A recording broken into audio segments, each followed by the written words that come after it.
In today's world, cell phones are an important part of our everyday lives. Sooner or later, everybody gets one. The phone selection process, however, is more than just picking a phone. You need to consider the features, contract terms, and rate plans in order to make the best possible decision. You may be in the market now for a cell phone, or will be soon when your current contract expires.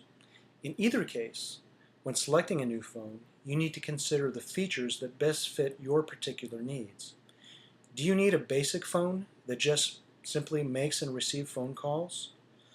The most advanced phone with all the latest applications? Or something in between? The main function of a phone is for communication, and the phones on today's market not only make simple phone calls, but they help keep you in touch with family, friends, and coworkers by supporting email, text messaging, and if you have internet access, support Facebook, Twitter, or other social networking applications. Almost all of the basic phones include utilities like address books, clocks, calendars, or calculators.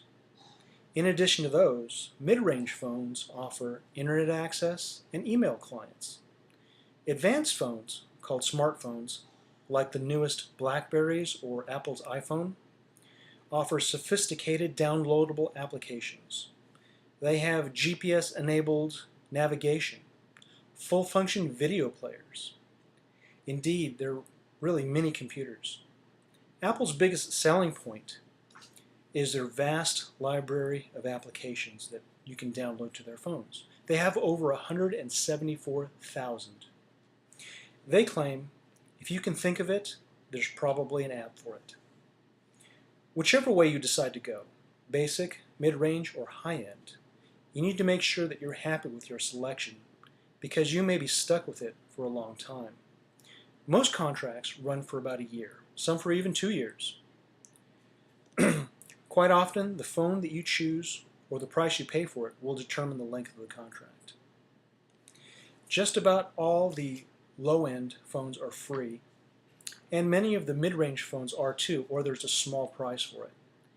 The advanced phones, which typically run $700 or $800 on the open market, will be discounted to $100 or $200. Of course, in order to get these free or discounted phones, you have to sign up on the carrier's contract for the specified period of time. If you try to leave the contract early, you may be hit with hefty fines, or they may demand that you pay full retail price for the phone. If you don't want to be stuck in a contract, you can ask your carrier, and they may sell you the phone that you want, but at full retail price. Of course, you wouldn't be locked into a contract.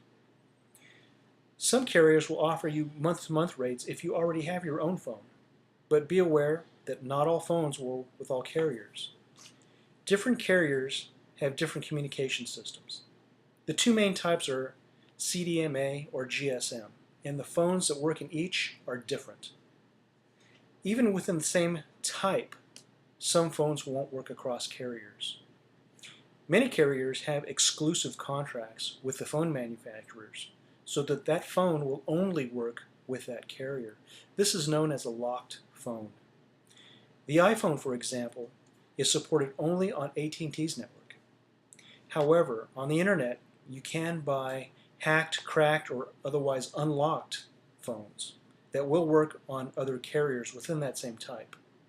Keep in mind, though, that unlocked phones usually cost more, and you may lose some features, but you won't be locked into a particular carrier or a contract. As varied as the phones are, so are the rate plans. In order to get the best value, you need to know how you plan to use your phone. Do you know how many minutes you need? Do you need a text messaging option? Do you need a data plan? Or do you intend to share minutes with your family? Are you going to be in a contract, or are you going to go month to month?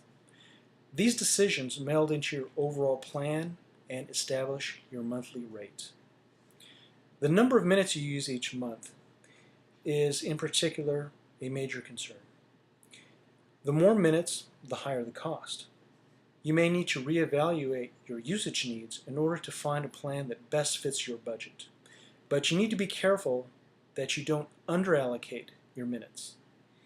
The charge for extra minutes is usually pretty high. If you use more minutes than your plan allows, you may find that you're paying more for your monthly phone service than you would if you had just gone to the next higher rate in the first place.